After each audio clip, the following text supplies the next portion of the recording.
Yeah, I just want to get back to that point of envy and jealousy. We shouldn't take it lightly. I've seen instances where one person, regularly slanders another individual, calls people up to try and turn, people against him. They'll give a stupid excuse here and there without any proper proof or evidence, just to be able to justify it. And usually the recipient may also be a person that's envious and jealous and, uses that excuse in order to justify listening to this backbiting and slander, which of course is not an excuse. And Allah gives us a severe warning, even in the names of the Day of Judgment, there is a great lesson for us to learn. يَوْمٌ لَا بَيْعٌ فِيهِ وَلَا خِلَالٌ. A day in which no more excuses, no more excuses. Excuses I can't help you. You can justify it as a valid excuse. You should really, in fact, you have to. Somebody says such and such, this person did such and such. You still have to call that person together and discuss it with that person. Why was this the case? What were you thinking in this scenario? What happened here? What's going on? Because a lot of things aren't as they appear, and it may be you are being tested as a result of that appearance. So, we have to be very, very cautious, because what is at stake? Not something small. You are risking Allah declaring war upon you. And so, in particular, jealousy and envy. You'd say to somebody, "No, look, I think they're doing this because they're envious or jealous." Nah, they wouldn't go to these extremes just over jealousy and envy. The very first sin that was committed, that was conducted in the realm of humanity, when humanity was in the picture, not by humanity, but related to humanity, the very first rebellion related to humanity was when Iblis decides not to fulfill God's commandment. And how much power did envy and jealousy have over him? He went to such an extreme that he rebelled against Allah, knowing that he has no chance, no hope in hell, literally, of winning, overcoming, being successful as a result of that. That he's doomed, he's finished. It didn't matter. That jealousy and that envy is so powerful, is so blinding, affects the heart so detrimentally, that he rebelled against God, knowing he has no hope. This is how important envy and jealousy is, and why we should work very hard to ensure that it does not control our life in this world and affect our journey as wayfarers back to our Creator. The very first sin conducted at the hands of a human being.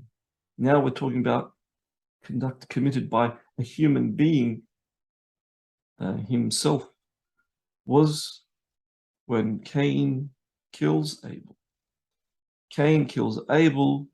What was the cause? What was the underlying reason that drove him to do it? Yet again, envy and jealousy. Envy and jealousy will drive somebody to such an extent that they will even prevent the one that they are jealous and envious of doing God's work and being successful in doing God's work, being successful in propagating the beauty of Islam, the true concept of God, and the beauty of the Prophet ﷺ, and how his sunnah is a guiding light for us all to follow. Yes, brothers and sisters, envy and jealousy will even drive an individual so insane internally that they will prevent others from doing God's work. When you show animosity to one who is trying to be a devout servant of Allah, Allah declares war upon you, because you are in essence declaring war upon Allah. Because the devout servant of God, one that who's the barriers between him and God, is going to be an individual that's going to do their utmost to do God's work on this earth. And so preventing that in any way, shape, or form, harming an individual that is has embarked upon that journey means, in essence, you are declaring war on God, whether you know it or you don't.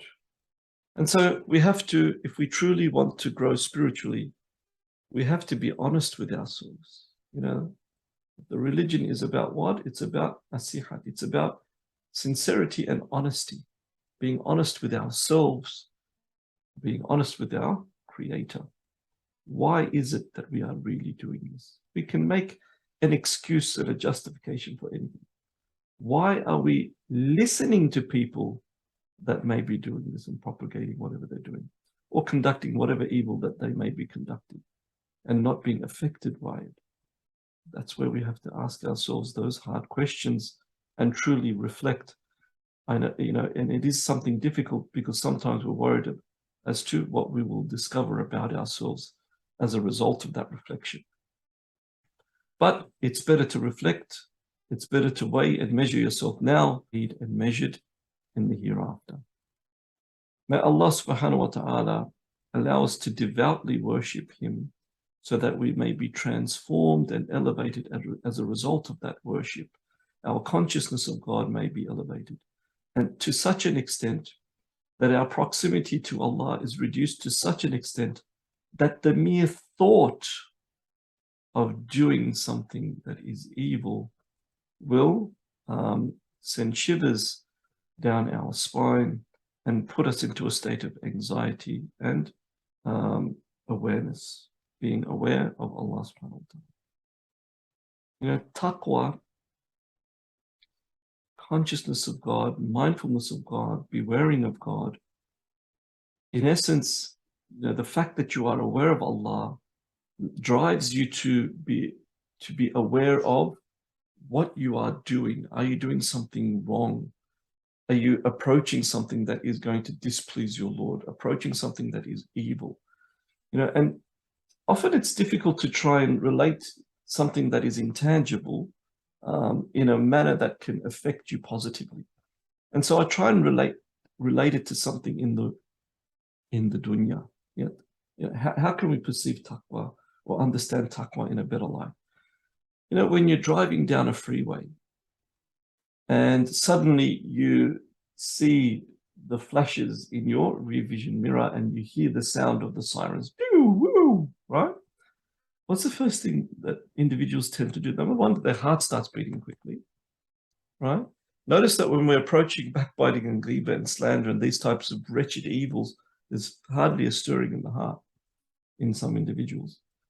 Yet when the sirens blare behind us and we see the lights flashing, suddenly the heart is pounding. Why? Because we're going to get a dunyawi punishment.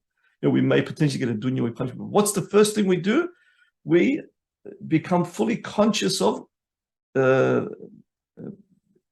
state that we are in that moment. Our foot is on top of the brake, cautiously. Are we speeding or are we following the rules? You know, was I not blinking, using my blinker? You know, have I got my seatbelt on?